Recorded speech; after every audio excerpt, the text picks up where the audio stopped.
Hey everybody, this is Frankie Abbruzzino with The Scoop. Okay, emergency management, Irma.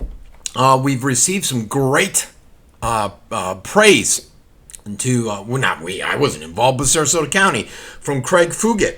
He's at Emergency Management Agency, a former federal emergency management guy. He came here to review our processes and see how well we did or did not do.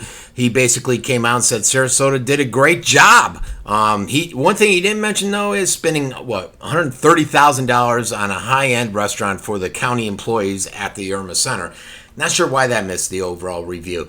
But he said they addressed things in a timely manner. Did you notice, too, that it's fallen off nobody's talking about that. It's gone away. It's not an issue anymore. He said that there are some things that the Sarasota County needs to work on, though. He articulated that the residents need to, how they evacuate needs to be more clear. We need to get rid of the mandatory and voluntary.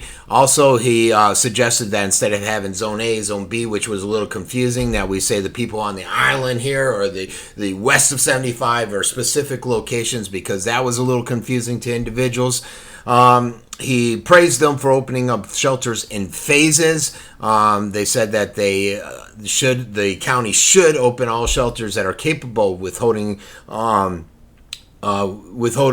during the storm strength. At the same time, though, he also said there's need to be more pet friendly, and I'm not so sure about that. I know a lot of the people want the pet friendly locations, but at like places like Northport High School, I know it was a mess because people weren't taking care of their pets and they were going all over the place. The guy suggested we get rid of the special needs classification and just change it to people that need medical assistance, something like that.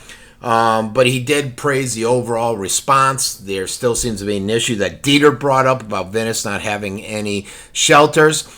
They said the one thing, Holly keeps pushing the community center, and they said there's a couple issues there. One is when they did the rebuild, they didn't spend any money on stormproof windows. They also, the elevation is another concern, and the other concern is the ability of people to get in and out, being that it's on the island. I guess that's a major concern with them, that it's sort of isolated on that island. You got the three bridges, and so that's a concern. Northport chimed in with the mayor there with all their new schools, that they've become sort of a regional shelter destination for South County. There were some ideas about maybe possible business owners that will open up warehouses for pets and people and stuff like that. The biggest issue, though, is liability, because I think the city of Venice, or Hollick, brought that up. And the reason why there was a lot of concern when he did that community center, and I know there was conflict. It wasn't too clear if it was a shelter or not. Same with Taylor Ranch. I remember looking at the report. I remember seeing it on there. But they said it wasn't designated. And when he opened that, he opened the city and possibly the county up to a lot of liability. They have a partnership where the county controls all that. And basically, Venice said, screw you, which upset a lot of individuals.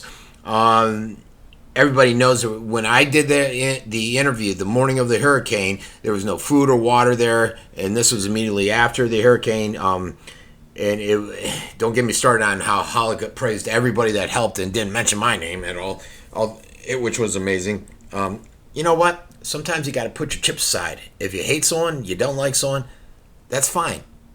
But do what's right. All right, what else was there? I think that's it. But all around, we did a good job. He does have those suggestions going forward. And that's it. So, again, looking for a shelter in Venice. It doesn't look like something that's going to happen anytime soon. They're really not onto that community center. I think they were looking at two of the middle schools, Venice Middle and Laurel Nokomis, to see there about the potential. But I wouldn't see anything happening for this next storm season. So, that is everything. This has been Frankie Abbruzzino with The Scoop.